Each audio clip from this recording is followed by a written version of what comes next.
بسم اللہ الرحمن الرحیم۔ نماز جو اللہ نے ہر انسان پر واجب قرار دی ہے، آج انسان نماز کو چھوڑ کر دنیاوی امور میں مشغول ہو گیا ہے۔ اور اگر ہم اپنے معاشرے میں دیکھیں تو تین طرح کے لوگ نظر آتے ہیں۔ جو تین طرح کے لوگ ہوتے ہیں وہ تین طرح کی نماز ادا کرتے ہیں۔ ایک نماز جس کو ہم کہتے ہیں ٹھاٹ کی نماز ہوتی ہے۔ ایک نماز وہ ہوتی ہے جو 8 کی نماز ہوتی ہے۔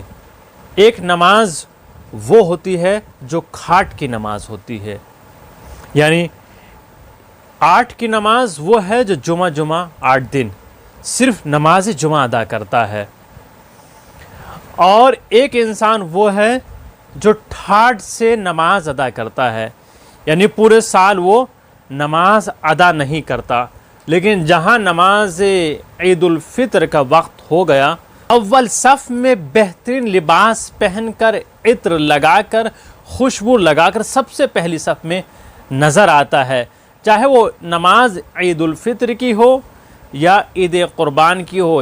یہ دو نمازیں انسان ٹھاٹ سے پڑھتا ہے، بہترین لباس پہن کر جائے گا اور سب سے پہلے پہنچے گا، صف اول میں جا کر کھڑا ہوگا، عطر لگائے گا، خوشبو لگائے گا اور سینہ چوڑا کر کے کھڑا ہوتا ہے کہ میں آج نماز پڑھنے کے لیے آیا ہوں، اور پھر طرح طرح کے سوال بھی کرتا ہے کہ کیوں نماز میں تاخیر ہو رہی ہے، اور ہم اول وقت آئے ہیں، نماز کو شروع کیا جائے۔ اس نماز کو کہا جاتا ہے ٹھاٹ کی نماز۔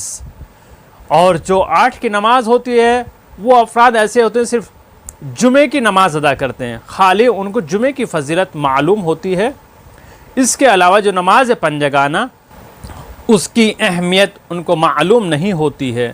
تیسری نماز جو کھاٹ کی ہوتی ہے، پوری زندگی گزار دیتے ہیں لیکن ان کو نماز پڑھنے کی توفیق نہیں ہوتی ہے، یہاں تک کہ وہ نماز جمعہ بھی ادا نہیں کرتے ہیں، یا نماز عید الفطر یا نماز عید قربان یہ بھی ادا نہیں کرتے ہیں۔